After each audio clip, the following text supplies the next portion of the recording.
Hello there everyone, welcome to the channel if you're new, welcome if you aren't, well, welcome back if you aren't. I'm EDJ, and we are continuing with Kings and Generals Caesar series. So, this time, basically, while he was having his fun in Egypt,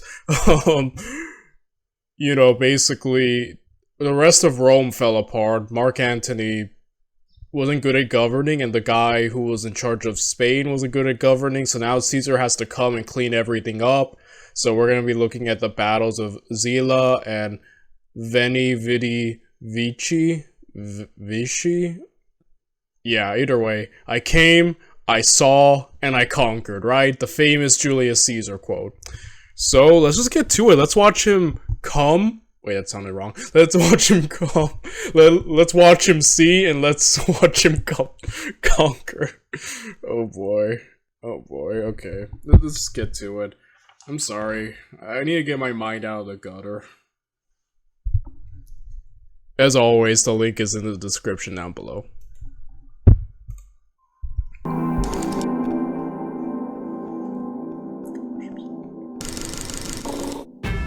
Caesar's civil war was very different from any other civil conflict in history, as he not only fought his internal enemies, but had to take on various foreign powers in order to maintain Roman power. While Caesar was stuck in Egypt, another old enemy of Rome, Pontus, attempted to use the civil war to strike back. Ruled by the son of Mithridates VI, Pharnaces II, the Hellenistic kingdom forced Caesar to divert his armies yet again, leading to the famous battles of Nicopolis and Zela. It is our honor to announce that at the end of 48 BC, while Caesar was besieged in Alexandria, the fruits of his victory at Pharsalus seemed to be crumbling. Rome, governed by Antony, was in chaos. The Pompeian faction in North Africa was rebuilding a large army, and there had been rebellions and pro-Pompeian insurrections in Spain and Illyria. Caesar had continuously been recruiting to try and contain the situation, reinstituting legions 1, 2, 3 and 4, some of which were made primarily of ex-Pompeian soldiers. But the problems persisted. One of the most pressing of these problems was in Asia Minor. Son of the infamous enemy of Rome, Mithridates VI, the king of Bosphorus, Pharnaces II, was eager to return Pontus under his control, and he had seized upon the opportunity presented by the civil war and attacked a number of Rome's allies in the area. Caesar's victory could not be so quickly tarnished by a foreign king. Pharnaces had to be dealt with. With Caesar trapped in Alexandria, the responsibility fell to his longtime ally, Gnaeus Domitius Calvinus. Domitius had distinguished himself in Caesar's Greek campaign, keeping Scipio's army pinned and commanding Caesar's center at Pharsalus. In recognition of this service, he had been appointed governor of the Roman province of Asia. Soon after his appointment, Pharnaces had gone on the warpath, invading Lesser Armenia and Cappadocia, lands that belonged to the allied Roman kings Deiotarus and Ariobarzanes, respectively. Both had previously supported Pompey in the war against Mithridates and the Civil War, but had been allowed to maintain their positions so long as they paid tribute to Caesar and the Republic.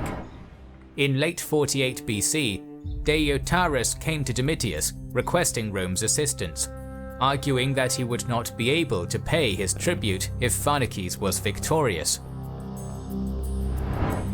Domitius immediately sent a delegation to the king of Bosphorus, demanding that he stop his attack and withdraw. To reinforce this demand, Domitius also began raising an army. He had originally been assigned 3 legions by Caesar, the 35th, 36th and 37th, formed from some of Pompey's men after Pharsalus, but 2 of these legions had already been dispatched to reinforce Caesar, leaving just the 36th in Asia. To increase his numbers, Domitius hastily levied a legion from Pontus. Deiotarus, who had adopted the Roman military style training his men in the legionary tradition, supplied 2 more legions of his own, plus 100 cavalry, with Ariobarzanes contributing a further 10,000 infantry and 100 cavalry. In total, Domitius's army numbered around 30,000 infantry and 1,000 cavalry. All now marched to Pontus to put pressure on Pharnaces. Pharnaces soon replied to Domitius's message, stating that he had withdrawn from Cappadocia but had taken Lesser Armenia for himself, claiming it as his right through his father's conquests, offering to wait until Caesar arrived to mediate the matter. In reality, Pharnaces had only abandoned Cappadocia because it was too distant from his homeland to be practically defended, while Lesser Armenia was next to his own kingdom. Pharnaces had heard that Domitius had sent 2 of his 3 legions to Caesar, and was confident that the Roman general would not have the quality or quantity of army needed to stop him. Pharnaces' confidence was well-founded. His army was well-trained and experienced, being veterans of over 20 battles. Furthermore, though the exact size of his army is unknown, modern estimates put it at around 20,000, and he certainly had a huge cavalry advantage over Domitius. Domitius saw this offer for what it really was, a facade. He mustered his army and marched to Lesser Armenia, keeping to high ground to prevent any potential ambushes. As he marched, Pharnaces sent a number of delegations, hoping to bribe Domitius with offers of money and treasure. Domitius was resilient, however, replying to Pharnaces that by attacking Rome's allies, he had insulted the Republic and would now pay the consequences. Domitius pushed his army hard, ordering a number of long marches, soon arriving in Lesser Armenia. He encamped 7 miles from the city of Nicopolis, where Pharnaces had gathered his army. The city was located on a plain, but was encircled on 2 sides by mountains. In order to reach the city, Domitius would have to march through a pass in these mountains, presenting Pharnaces with an ideal situation to ambush his enemy. Choosing his best infantry and almost all his cavalry, he had them lie in wait in the pass. To better conceal his plan, Pharnaces also ordered cattle and peasants into the defile to maintain a look of normalcy. He also kept up his facade of finding a diplomatic solution, sending constant peace envoys to Domitius. Unfortunately for Pharnaces, these envoys somewhat backfired, with Domitius staying in camp for a number of days, attempting to genuinely negotiate with Pharnaces' ambassadors. As the days passed, Pharnaces grew increasingly worried that his ambush would be discovered. Not wanting to risk his men, Pharnaces ordered them to withdraw from their positions. He would have to wait to fight a battle in the open. Well, there you go. That backfired on. He's like, oh, you actually want to, like, legitimately discuss peace? Alright. Then things just go south. Yeah, so he got rid of... Man, that kind of saved him, because, yeah, if he had been ambushed, who knows what could have happened. But in a pitched battle, I have no doubt that the Romans could just handle this. Even with Ponticus's army, like, still, Rome is Rome. He did not have to wait long.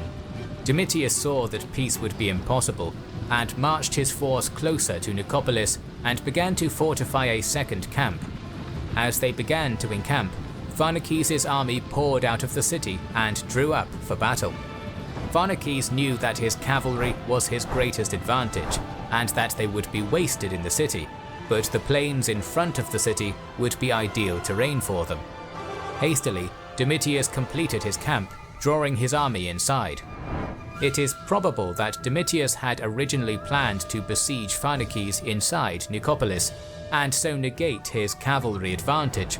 Now it seemed that the tables would be turned, and Domitius would be the one besieged in the fort.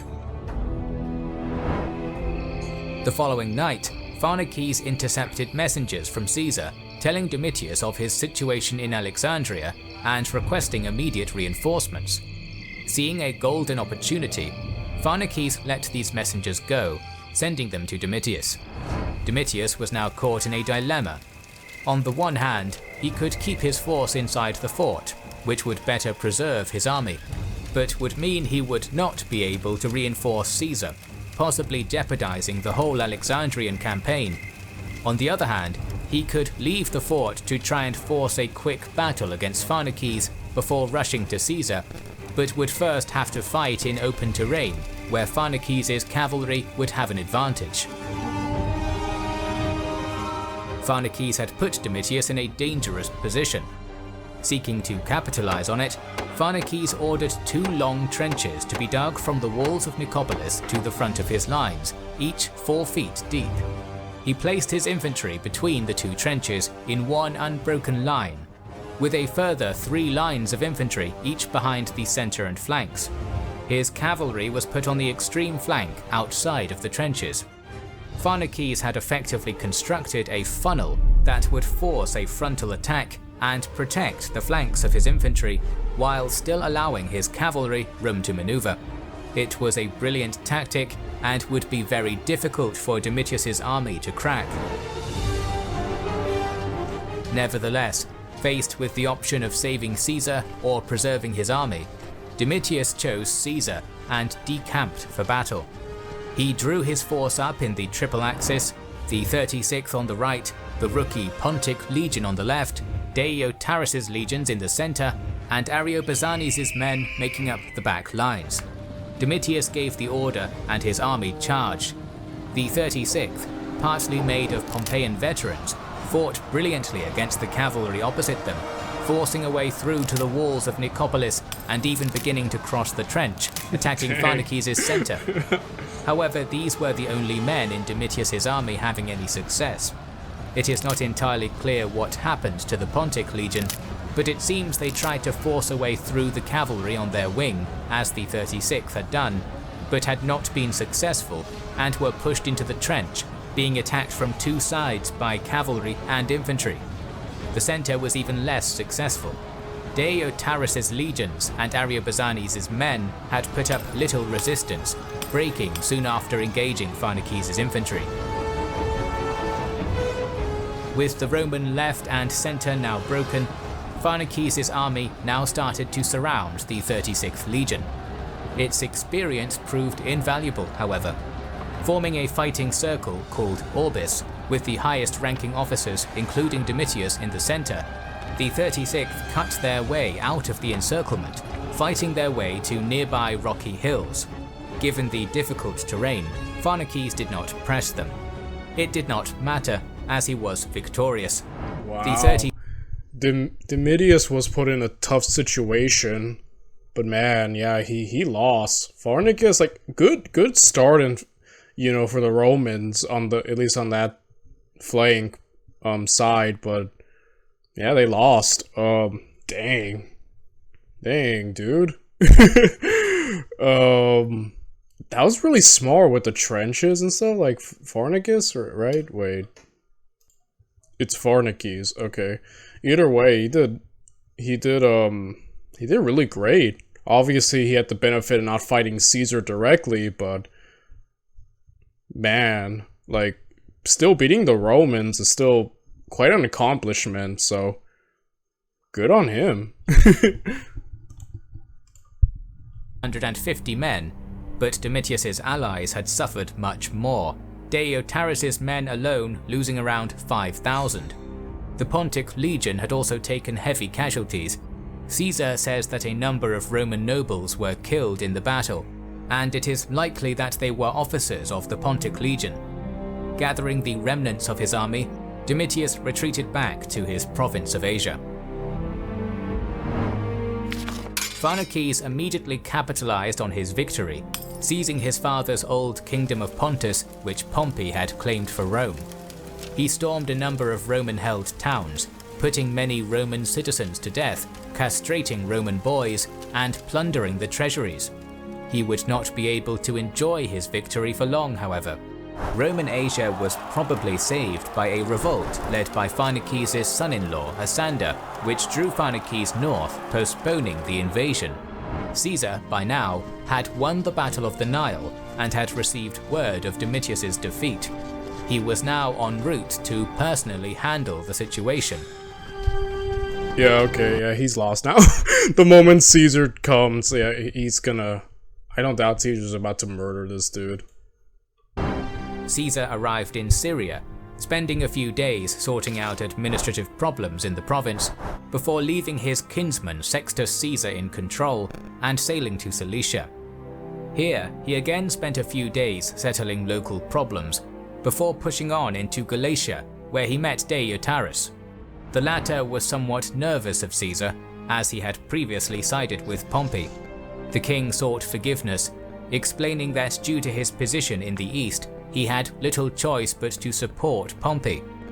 With customary clemency, Caesar forgave Deiotarus, though he did chide him for his decision. Caesar mustered the remnants of Domitius's army in Pontus at the end of July 47 BC and prepared to march. The 6th Legion, that he had brought with him from Alexandria, had taken many casualties over the years, and more still had been taken seasick after sailing from Syria to Cilicia, reducing their numbers to less than 1,000. The rest of the army was formed by one of the remaining legions of Deiotarus, the remnants of the Pontic Legion, and the 36th. In total, Caesar's army may have numbered somewhere around 15,000, with the 6th and some of the 36th the only ones who could be considered veterans. With Pharnaces' army being larger and more experienced, this would seem likely to be a long and difficult campaign for Caesar. Caesar's arrival forced the Bosporan king to stop his movement to the north. Pharnaces was well aware that Caesar was badly needed elsewhere, namely in Rome itself. Aiming to exploit this, Pharnaces attempted to stall Caesar, as he had done with Domitius, hoping that Caesar would be forced to return to Rome soon to deal with the turmoil there. Numerous peace delegations were sent to Caesar, highlighting the fact that Pharnaces had not provided auxiliaries to Pompey and that Pharnaces wanted a peaceful resolution. In response, Caesar said that he would be willing to forgive Pharnaces, but in exchange demanded his full surrender and the return of all taken lands and money. Still wanting to buy as much time as possible, Pharnaces initially agreed to these demands, but deliberately delayed, pushing back the date he planned to withdraw his troops. Caesar quickly saw through this charade. Never one for wasting time, he decided to follow his tried and tested method, to find and engage his enemy as quickly as possible. Pharnaces had made camp near the town of Zela, on the site of a famous victory won by his father against the Romans. His camp was in a strong defensive position on high ground, with a track linking his camp to the town to maintain his supply line, and a valley protecting his flank. Caesar initially camped 5 miles from this location, but upon his scouts reporting Pharnaces' position, he determined to seize the high ground opposite Pharnaces on the other side of the valley. Supplies needed to build ramparts were collected in the first camp, and then orders were given for the legions to march quickly, without baggage, seizing the new location before Pharnaces had a chance to react. The supplies were then brought up from the first camp, and the legions began work on constructing ramparts along the high ground. Suddenly, Pharnaces drew his army out of camp. Given the terrain between the two camps, Caesar, in his account, is somewhat baffled by this. Nevertheless, he drew up one line of infantry in front of the workers to protect them, confident that Pharnaces would not risk an attack. However, Pharnaces suddenly began marching his men down the side of the valley in battle formation. Again, Caesar in his account is amazed at this strategy. He suggests that Pharnaces may have been influenced by advantageous omens, or that he may have been overly confident given his recent victory over Domitius and the size and experience of his army. When Pharnaces' men began to climb up the valley to Caesar's position, Caesar apparently could not help but laugh at the absurdity of the tactic. Caesar's like, yo, these tactics suck. But is it overconfidence? It must be, because this seems like a really bad time to just charge. I mean, I guess, yeah, his past victory against the Romans probably made him think, well, they're nothing, but like, this is Julius Caesar, man. Like, oh boy, I think he's in for a rude awakening. Nonetheless, Pharnaces' plan had somewhat worked. Caesar was so astounded that he had not yet recalled the majority of his army from their construction of the defences. Pharnaces' men fell upon the thin defensive line Caesar had placed in front, while Caesar hastily ordered the rest of his army to join the defensive line. As his men rushed forwards, some of Pharnaces' scythed chariots broke through the thin line, initially wreaking havoc among Caesar's men scrambling to get into position.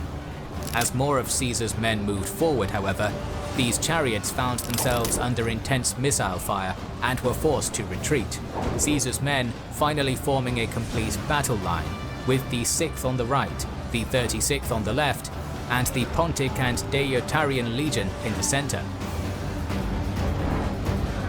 Despite the legions having a huge terrain advantage, the fighting against Pharnaces' veterans was bitter, with brutal hand-to-hand fighting across the entire line. Eventually, the 6th, with the height advantage, began forcing their opponents back.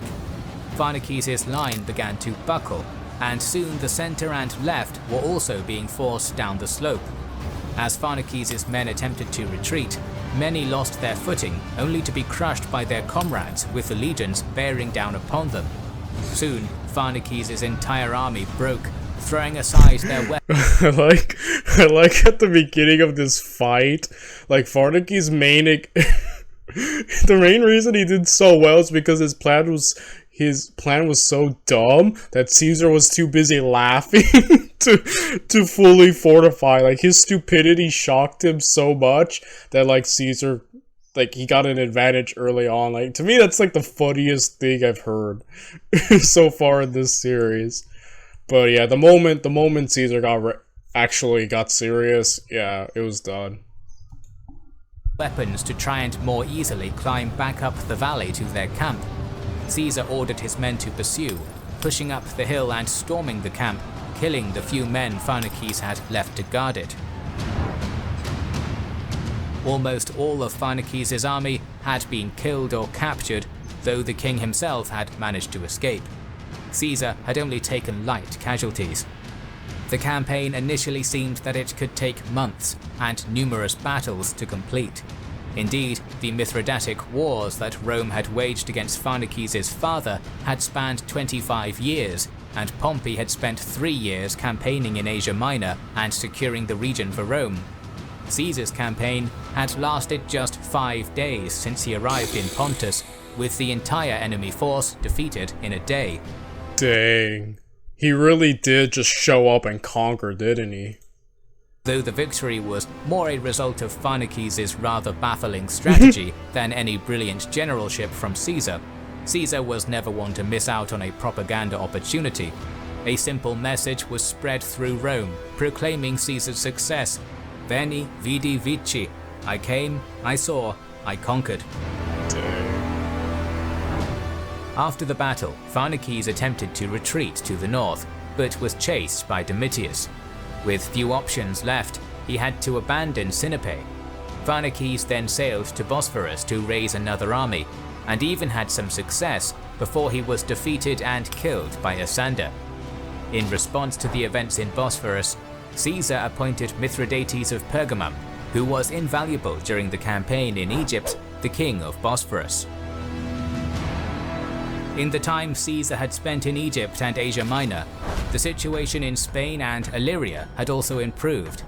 Lepidus, the future triumvir and current governor of Hispania Caetiria, had intervened in Hispania Ulteria, stabilizing the region. Dang, last video everything like went bad, and now things are suddenly turning quick immediately for Caesar. So yeah, Lepidus managed to quell a rebellion by negotiating with the court states. Repelled. Oh wow. Trebonius had been assigned to replace Longinus, who was dismissed and died in a storm while leaving the province. Dang, good on you, Lepidus. You know, usually, like I said, like in shows or like portrayals, Lepidus is always kind of shown as the idiot of the second triumvirate. He's always just kind of irrelevant. But cool, he had this moment, so, you know, he obviously did something in life, you know. But that, I guess that's just the unflattering picture that history has given him, right? Meanwhile, another of Caesar's lieutenants, Vatinius, had gathered a fleet, and the veterans left in Brundisium who had been too sick to join Caesar in Greece to confront Octavius.